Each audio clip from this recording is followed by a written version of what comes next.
นเอามาจังไดไปจังไดอีกแล้วนี่โอ้ยมาถาเจ้า เกินได้มาแล้วมาท่าคืออีกเอ้าท่านเจ้าอยากได้ต้องเจ้าต้องเฮ็ด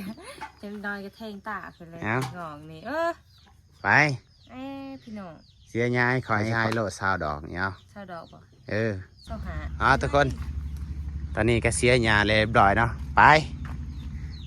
จัดให้ตามสัญญาโอเคไปทุกคนเลยเอาสบายดีพี่น้องสบายดี FC บัสกุลทุกคนเด้อเมื่อนี้มาแต่ในเนาะทุกคนเนาะเดี๋ยวเขาสิเมื่อบ้านกันทุกคนเอ้ยทุกคนเดี๋ยวสีผ้ามา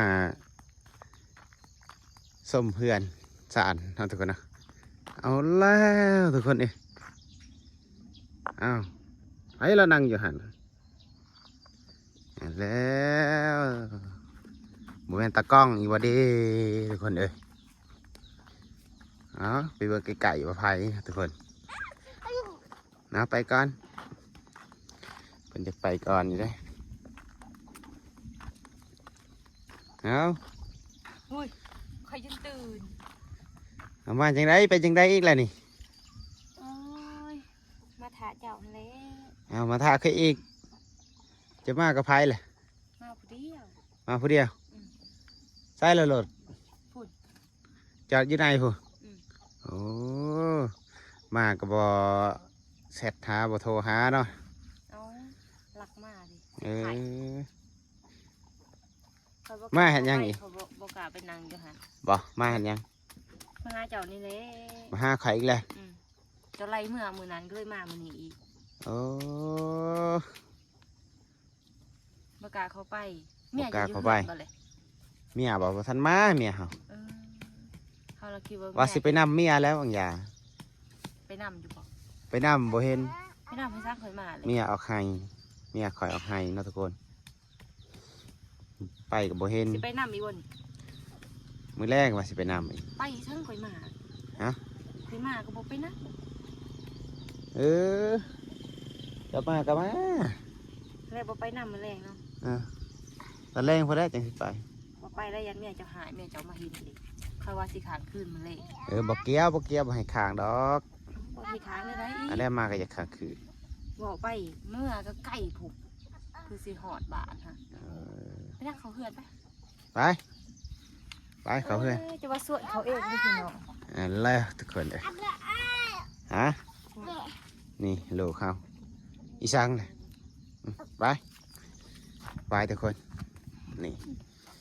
มากับบ่โทรหาบ่ ทำยังไงอยู่เฮือนนี่หายห้องตายลูกกูอุตส่าห์ มากับบ่โทรหานะทุกคน เมนบ่มันอยู่เฮือนบ่ บ่มีดอกมีแต่สิถามจะนี่นั่งนี่ไปสิถามนี่นั่งลงโลดเดี๋ยวมาเห็นยัง ตากล่องไว้ติ อืมมาเห็นยังจะมา มาหาเจ้านี่เลย จุดประสงค์หลักๆโหลดคอยถามในใจจะโหลดคอยบอกจะทะเลเถื่อนะบอกว่าอย่ามาญาติเมียหาย บ่มาก็บ่ได้ตินี่ติดใจเนาะ เสียใจอีกเลย ให้มื้อนั้น10ดอกอู้เมื่อคืนนอนบ่หลับเคยคิดฮอดเจ้าเมื่อคืน โอ้ยสำนันจิบๆแล้ว10 ดอก เขาจะว่านอนบ่หลับได้หาคิดฮอดเจ้า คันคนค่อยมักนี่20 ดอกก็ให้ นี่บ่มักบ่เลย บ่มักดอกมักเมียเฮาผู้เดียว เคยเมื่อมื้อนั้นหันต้องคิดว่าบ่ไปบ่ได้เลย อืม จังไดไปและเคยมาถาเจ้าอยู่หันบ่กล้า บ่ให้อะไรเมื่อเด้อ บ่เมื่อเด้อ ยังสิไปนำเมียนี่ทุกคนเอ้ย โอ้ยอะไรสิไปนำพริมเมียเจ้ามาเห็นชิดได้เลย เอาแล้วแต่ เมีย ค เจ้า อยบอกให้เจ้าเมื่อเจ้าบ่เมื่อเด้ บ่เมื่อดอกมันติดใจเลย อืม ไม่ได้เลยขอหาแล้วก็เมื่อเลย โอ้บ่ได้ บอกไปใจเละ อืม หายเด้อ บ่จังใดก็บ่ใหาย โอ้ย เขามาทาเจ้าเป็น2-3 ชั่วโมงคุณเจ้าไปใส่เลย โอ้กัเขาไหนเขาไปดำเมียแต่ว่าโบเห็น คิดว่าจะออกให้ได้ค่ะ บ่นา ถ่ายเจ้าเป็น2-3 ชั่วโมงก็ยังบ่มา อืม ค่าทาหึ่งกะให้เล็กจะประมาณ5 ดอกเนาะ บ่ บ่ได้อีกบ่ บ่ให้จังไดก็บ่ให้ บ่ให้ก็สิอยู่เด้อนี่แหละบ่ได้เมื่อดอกเนาะ นี่นะทุกคนนะตากล่องเด้อทุกคนเด้อเบิ่งเอาเด้อทุกคนเด้อนี่ เป็นหยัง แล้ว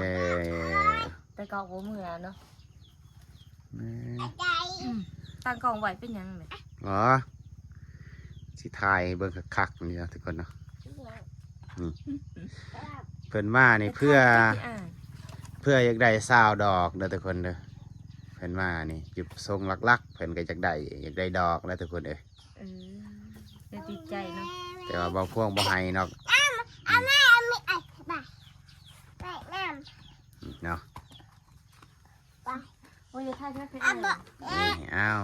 อย่าถ่ายหลายตีบ่ให้ดอก ตอนวอดนี่หันถ่ายก็ต้องอยู่ซื้อหันบ่ถ่ายโอ้ใครจะอายเราบอก คันอยากได้ดอกคันค่อยบ่ให้แต่ว่ามีอย่างอื่นค่ะสิให้เจ้าเฮ็ด อีสังเลย ให้เจ้าเสียหญ้าให้ข่อย เฮ้ยให้จะเฮ็ดเนี่ยอันนั้นเนี่ยนี่อยู่มาแต่ละเทื่อมันก็มีแต่สั่งเอา ว้าวคันเจ้าอยากเฮ็ด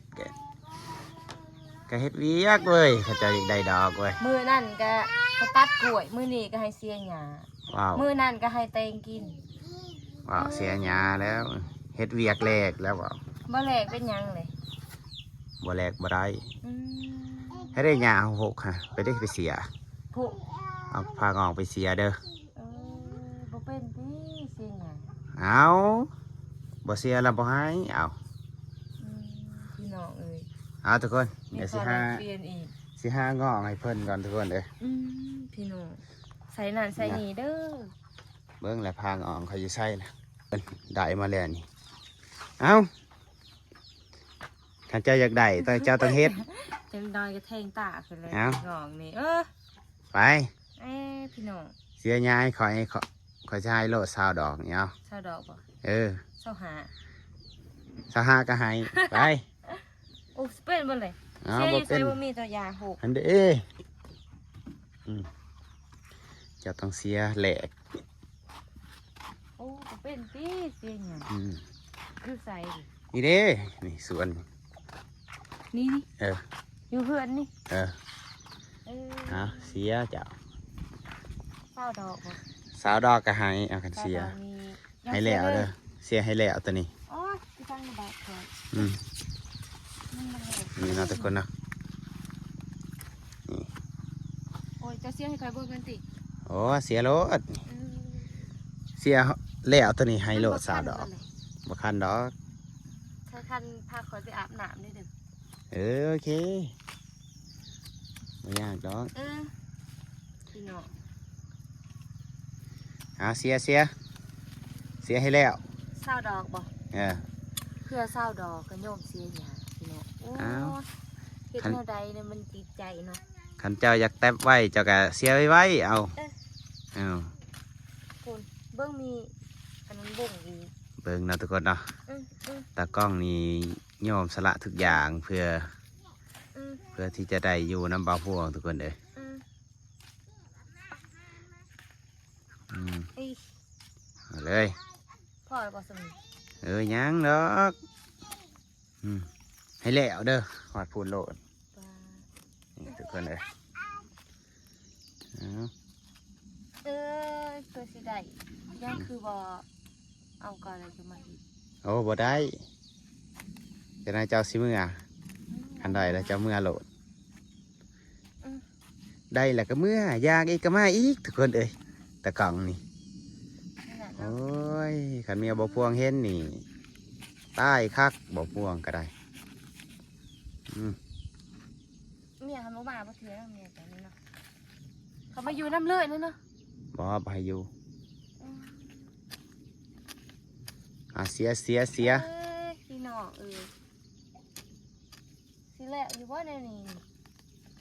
สิ สิได้อยู่บ่สาวดอกนี้เนาะ ได้ เอาบ่อ บ่ อก ต้องลกออกอยู่หันทิมเลยเลยเบียร์กาแฟคันนี้เนาะทุกคน เบียงเพ่บ่นี่ ชิดเลยได้ทงตัวนี้สิหายใหม่เลยจะหน่อยนี่ก็หายทงกาแฟนี่จะมาซอยเขาได้เด้อ ฮะ หายทงนี่ ให้มาซอยอีก มาซอยอีก คือให้ซอยไร้แนวเถอะ ว้าวเฮ็ดทุกอย่างแล้วนะก็เฮ็ดหยังจะต้องเฮ็ดน เอาที่จะเฮ็ดมันสิหน่อย ำบ่ แล้วพ่อเราสั่ง ยัง นี่มันบ่ออกเอาออกมันเอ๊ะ ทุกคน ตอนนี้ก็เสียหญ้าเลยเรียบร้อยเนาะไปจัดให้ตามสัญญาโอเค อยู่ใส่เลย ขึ้นเลยอยู่เฮือนเลยไปขึ้นก่อน ใส่แล้วสาวดอกสิ โอ้เสียงโหลดมาเด็ก ไปเปิดประตูเขา ให้ขายขึ้นก่อนบ่ แล้วแต่ อยู่ใส่เลย เห็นไปเห็นไปเลยหุ่นอยู่มานอนไปทุกคนเลยเอา